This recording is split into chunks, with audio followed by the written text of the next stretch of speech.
Director Baker on our water rates, and this kind of format and this issue does impact water rates. People end up having a bigger water bill because someone is tapped into their system.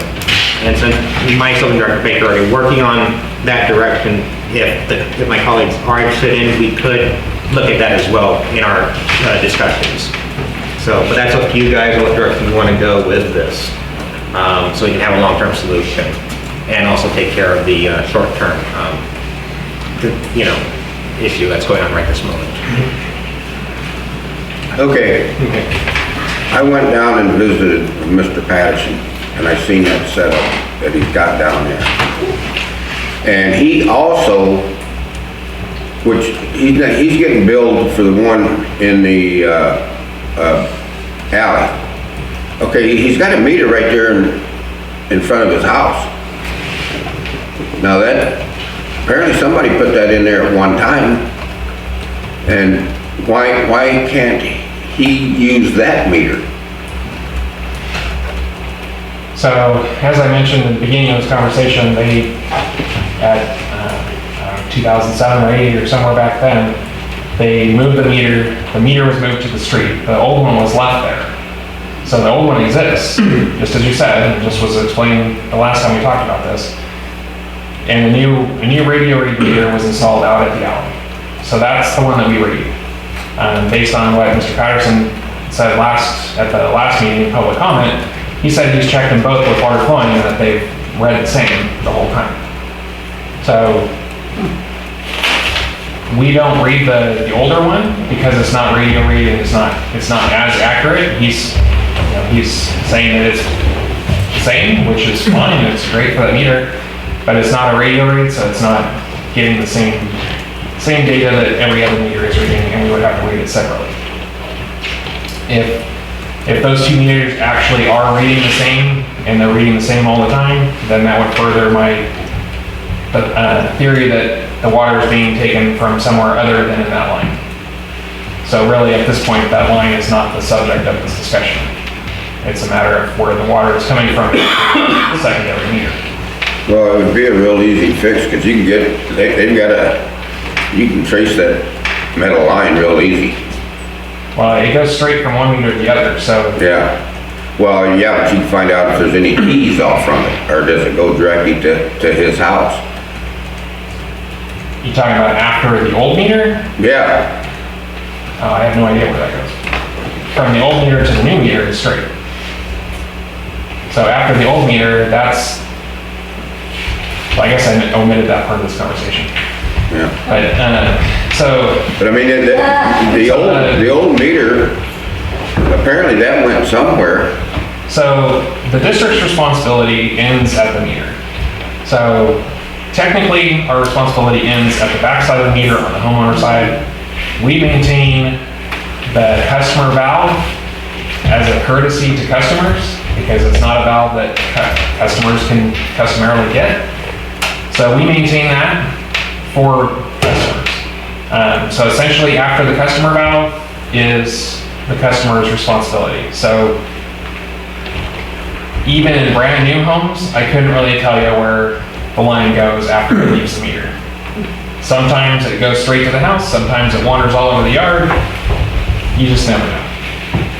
So I apologize for not mentioning that or saying that earlier, but our responsibility ends at the back of the meter. We have no responsibility after the meter going to the house. So when people have leaks or trees or roots, like Mr. Calvin's was talking about, people having trees that pulled up lines and broken, that's on the homeowner. Somebody put that original meter in sometime, and it was San Miguel C.S.D.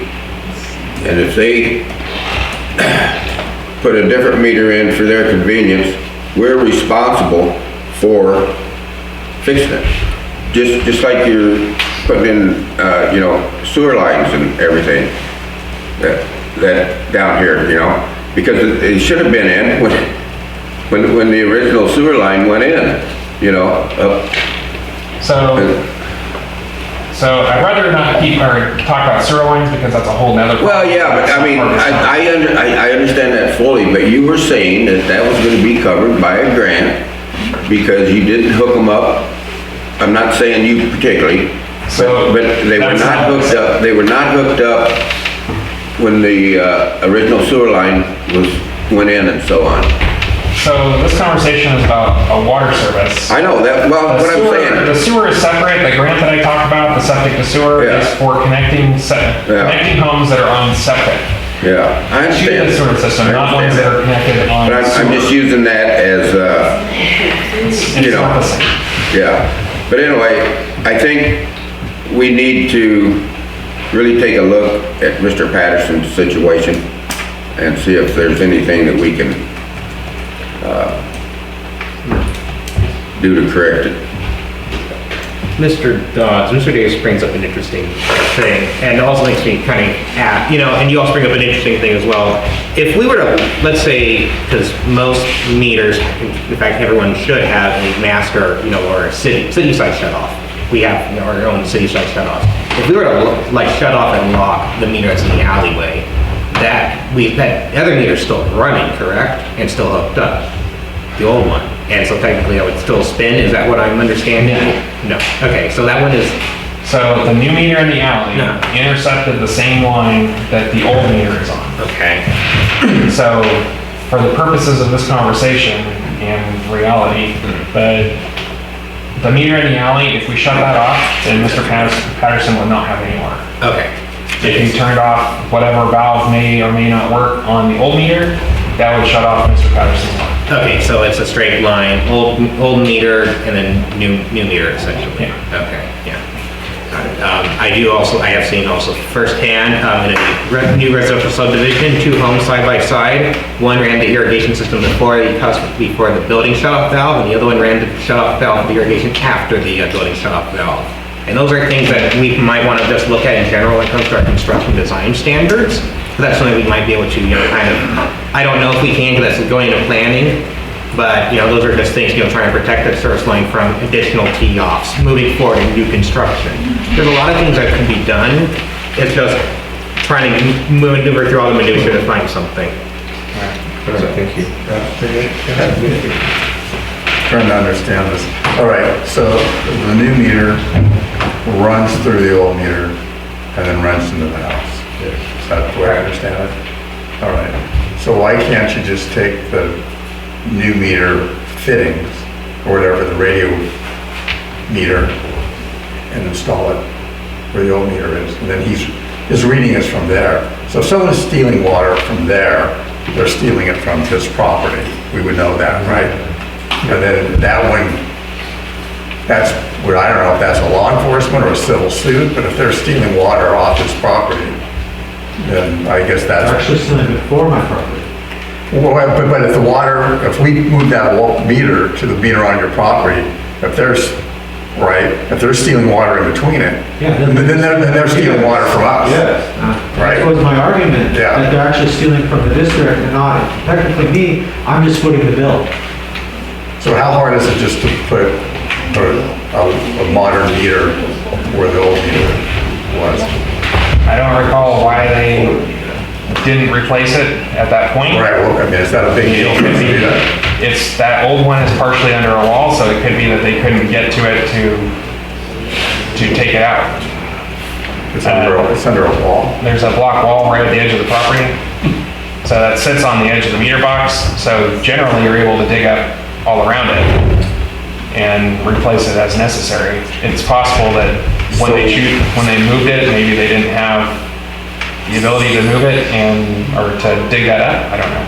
Okay, so it sounds like we kind of mitigated a problem. We probably should have put the meter where it was, but then it was probably easier for us to put it over here, so we did that. That's kind of what I'm hearing. That's probably how they dealt with it. Okay. So So in those kind of conditions, generally what happens is they take the meter out. So in other situations like that, where we've moved it back out to the street because it was in somebody's yard, that line between where the new meter was and the old meter that was on the property became the property of the owner, and the meter was removed and a stent was put in. So it could be that it couldn't have, or it wasn't easy to take out, it was directed not to take it out. have we looked at it to see if it's really impossible to, I have, is it impossible? no, it's not, it wouldn't be impossible. I mean, that's not, or ridiculously costly. Yeah, So just as a note for everybody's benefit, the tying into old steel lines around here is really a crapshoot. So opening that meter box up, taking the meter out, putting a new meter in, trying to fix it, you could chase that thing all the way back out to the street. So sometimes it's not worth the trying to do that. Especially in this particular case where you may end up digging all the way across the person's yard just to find a piece of pipe that's good enough to tie onto. So I'm not saying that that was the case, I'm not saying that that's necessarily what's going to happen. But in my experience here, digging up the lines in the street and in the alleys, that happens a lot. So, and it can happen on both sides. It can happen on our side, it can happen on the homeowner's side, where you keep going and going and going until you can find something better. Because it's not, the galvanized steel pipe that they used to make didn't last in the ground right here.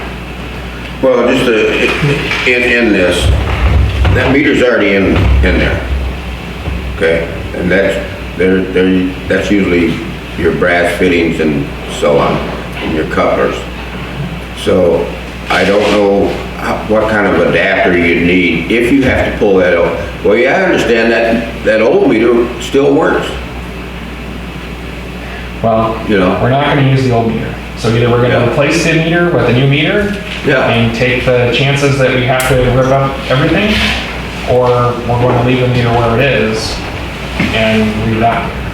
No, I think I would put the meter where it originally was, you know, and then just close the valve on that new one there. Or no, you gotta still have water, but take that meter off and then run it to its original meter. So anyway, that's, No, the legal counsel. This, council has. You guys are starting to delve into what actual solutions there are to this problem. There are a lot of legal implications to everything that you're discussing as far as dealing with infrastructure on private property for one property and the implications for the district and the implications for that property owner. And I'm not going to give you legal advice out in public, but I think that if you want to make a list of the potential solutions to this problem, it would be wise to have a legal evaluation of what that looks like and what kind of liability that can cause for everybody involved. Thank you, Councilor. again, So, yeah, my question is, have you looked into the bills? Has this been going on? You said that you've lived there for how long? Just since the summer, and in the summer, when they were pouring water down the street, flooding the entire street, my bill had over $400 for Right. 32 units of water, So, and now I average 12. So, are they still there? yep, They just, and they still pour water on the street. So I'm sure my actual use is around 6 to 8, because that's what it was everywhere else I lived. But, I mean, there's a lot more I can talk about here I didn't get the comment on, so can I talk now, or no? well, hold on just a Because I think second. there's some clarification that he's not being honest about one part. Okay, hold on just a second. So I have one other question, and then we'll open up to public comment. You can Okay. talk. So the other question, what I'm kind of seeing is, yes, this is like opening up Pandora's box, and we could be chasing things. There's a lot of infrastructure that is very old and everything.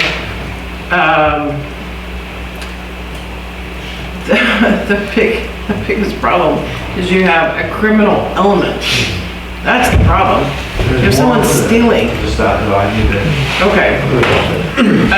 So,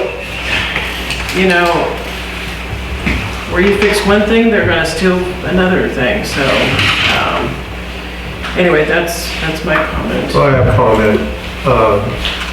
So we keep talking here like what happened in the past wasn't the same district that exists now. We're in present day.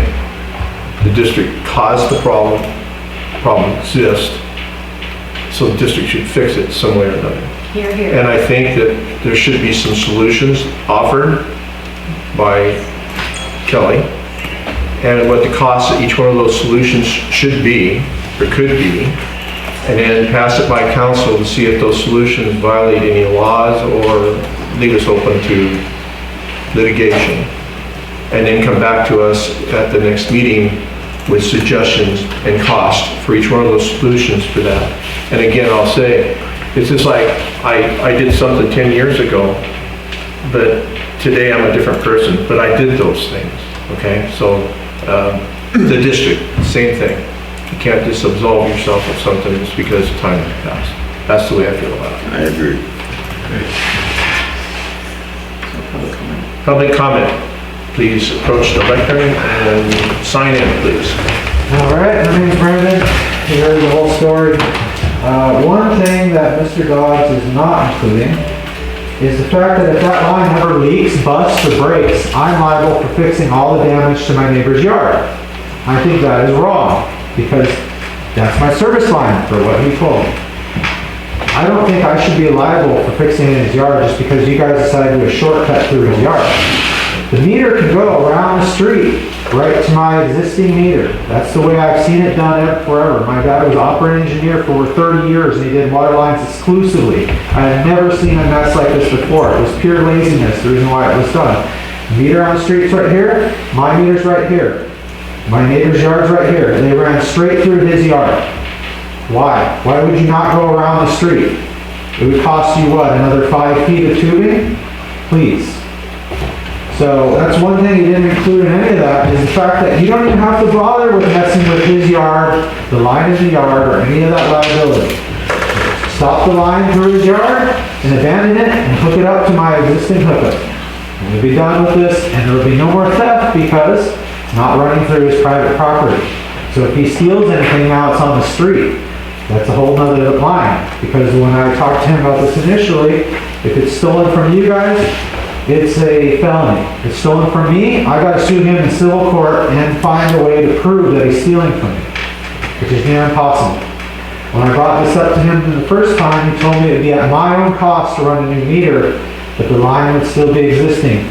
So again, it doesn't help me at all to do anything with the line if it's still in his yard, because, like he said, we can't trace where he's stealing from. So you avoid his whole yard, and this whole situation will be over with. That's it. Thank you for your comment. For your research. If you'd like to have a further conversation with Kelly, just make a phone call and go down there and have a conversation, you can explain all that to That's us. why I'm here, is no solution by calling. This is my cost. Okay. If you're done with public comment, I'll respond. Any other public comment? Okay, Kelly, you have a response to that, or Yes. leave that to future? Well, we definitely should table this until a future meeting, but I would like to answer Mr. Patterson's point is what the option I had brought up initially, which was to bring a line off of 11th Street, which would be what we would recommend and require based on our ordinance. Running a line from the alley meter over to 11th Street, down 11th Street, down and back over to his meter would actually be in violation of county law or county ordinance. You can't run lines like that down the street. The only time you can do that is if you can prove there's no other way to get there, which in this case, that's not how it is. We've gone through this with other homeowners on sewer-related things recently, where that would have been the simplest thing to do, but the county would not allow that. So I'm more than happy to meet with Mr. Patterson, as I expressed when he was here last month at public comment. But if you'd like to agendize this for a future meeting, I'd be more than happy to do that and bring back some options after confirming with legal on what the implications are legally. You're not, I'm not hearing any clear understanding. If we can't do that, what he's proposing, then what can we do? without it touching the other person's property? So realistically, if we were going to move it, it should be moved to a new service off of 11th Street. So it'd be along the side of his property. It could reconnect in generally the same location as the old meter on the property, Okay, but that would be where it would be moved to if it was moved anywhere. okay, and this would cost the district about how much? It would cost us probably around $3,000. Okay.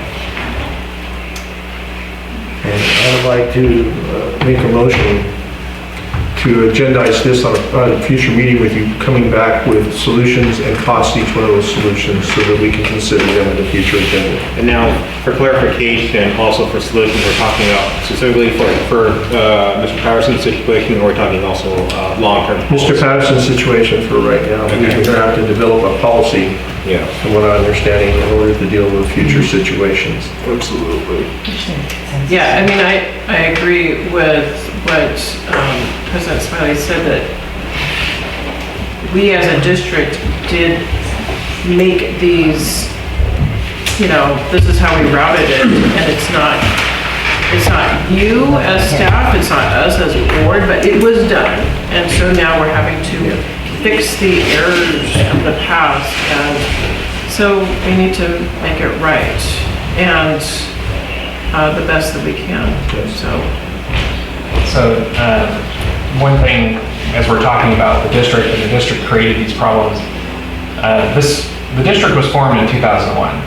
Before that, it was a county service area, county water district service area. And before that, it was multiple separate water, they weren't even agencies or districts or anything, they were just water groups. So this is going even farther back. So some of these are generational issues from the way it passed. So it's not, so I just want to be clear that this district didn't cause this specific problem, but we did inherit this type of problem and this type of problem throughout the district. So discussing it is to create a solution is what we should do. But I just want to be clear that this isn't something that this district put in and created the underlying problem. We need to get to a conclusion here. So if we want a consensus to put this on a future agenda. Do we have consensus to put it on a future agenda? Yes. Okay, let's go on a future agenda. Well, the next meeting. Yeah, right. Next meeting. Yeah. Good. There was one last thing I wanted to report about this too. You indicate that the existing line is illegal the way it is, right? You can't do that anymore? You can't cross people's lines? So we would not put that in there. Right. Mr. Patterson, if you have future comments, please. feel free. No, I'm just asking in general because he said that it's illegal to do it the way it is, right? But Then he says it's illegal to do it another way. we're So including, what would happen? well, If you'd like to come down and talk to me. come down and talk to him about it, and then he can tell you what can happen. I'm just sorry we have to move the meeting along. We have another. Yes. I'll see you guys later, thanks. All right, see you later. We also do have the sheriff here, who could also take reports on these things, since he was here and available to do that. Okay, we're done with that, we got that all done. Did we? So, well, it's consensus. So the consensus is, Kelly's gonna come up with ideas, bring it through Yeah, council, ideas and bring with it back costs to you guys. attached to them, so there's some solutions that we can pick from. If So there's these- anything else you guys wanna know, email him and he'll bring it Yeah, up. exactly. Okay, that sounds good. All right, item 5, continuation of discussion of potential action regarding the adoption of the water rates from the September 28th, 2023 board meeting pursuant to Article 8D of the California Constitution, that San Miguel Community Services District is continuing the discussion regarding the protest ballots submitted and will consider taking action to update the rate structure and increase the rates for water services. So, as you said, this is a continuation of the the water rates from the start of as a rate hearing in September and continue the discussion, hopefully to resolution. Director Calvins and Director Baker and myself met to discuss finances and discuss options for alternate rates.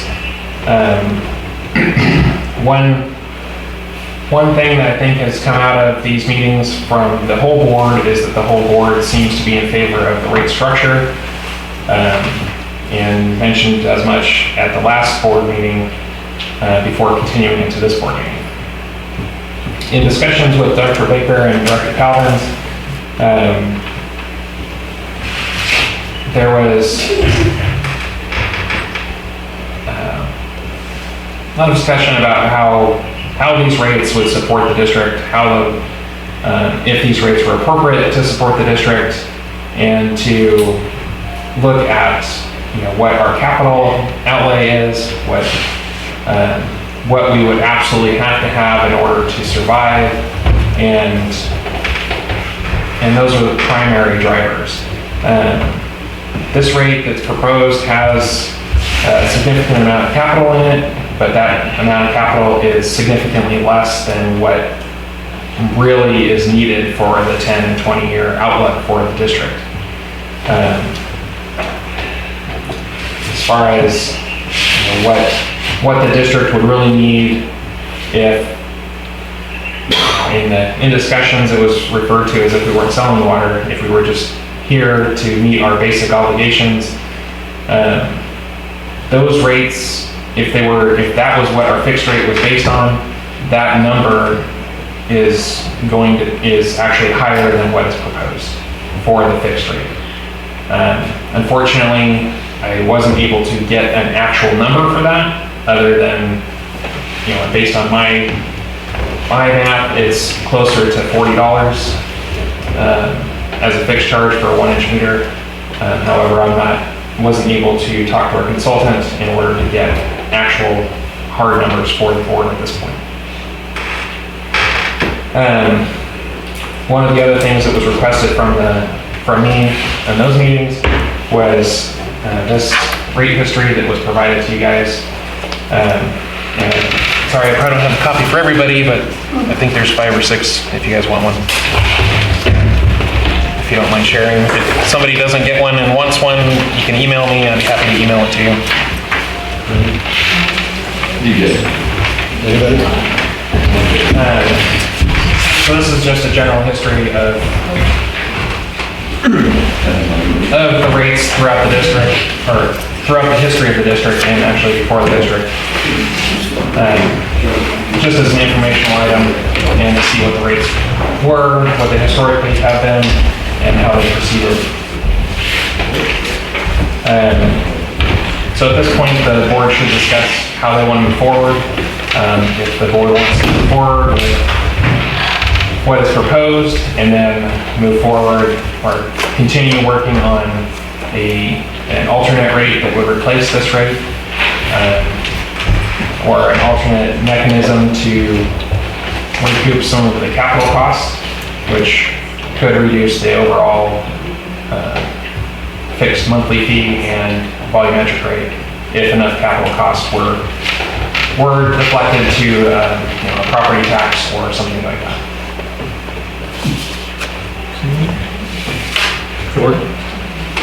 Yeah, I'll start. Yeah. All right, so first of all, I'm not satisfied with this new proposal that we got, and that's one of the reasons I thought we were doing what we were doing. So we met twice. I know Anthony's had some ideas, I've had some different ideas. I think we're at a point, I'd like to see this table one more month, because I think we have some proposals that we just need some more information that we could run some numbers on. But I would, like I said, I'm not happy that we got a 15 to 16%, increase on 5 to, 12 units of water coming up. That's a hardship, I think, especially on families. I would like to, and they require, a new 218 Because apparently if we change that base rate, we need a new 218, is that what I If you understand? go over that base rate, then you need to start a new tune. Okay, because I think that base rate, in my opinion, is too low. Because what's gonna happen if we do get into some of the drought situation, we get some mandate that says you have to use less water, that base rate's not gonna even come close to covering our expenses. You're gonna have to jack rates way high. I've seen that happen in other water districts. So I think we got some proposals that I think we can work on. And I think we need to talk about, the information that I need is basically how many units of water are used by how many customers.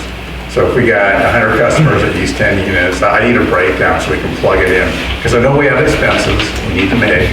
I realize we need to, have a reserve. We have to have money for capital or just for, big items that can happen. Well, pump breaks or whatever. But we need to cover that. But also, it was brought up by Greg, this district has paid a lot of money for some huge expenses that have nothing to do with delivering water to the people. And they've covered that. They've covered that, plus we've got like a $400,000 reserve. So, I think we're on a track to where we need to be, but I think, the people need some relief. I think we can, build it in so we don't have this big increase that is proposed in this deal, this big 16%. Because if you look at this, so in 2018, we had a 34% increase. 34%. And again, a lot of this required increase had nothing to do with delivering water. It was from other expenses. And then we had an 8, and then we had a 4, and then we had a 3, and looks like a 3. Okay, and 4, that's 4, 3, and 3, 5, that's reasonable. I think that's kind of where we need to look at. But this big, 16% increase coming up on this new deal, I don't think it's fair. And the automatic 5% after that. So I think we're making progress. I think we go, and I think by February we need to make a decision. Either we adopt the proposal we have, or we look at, doing a new 218.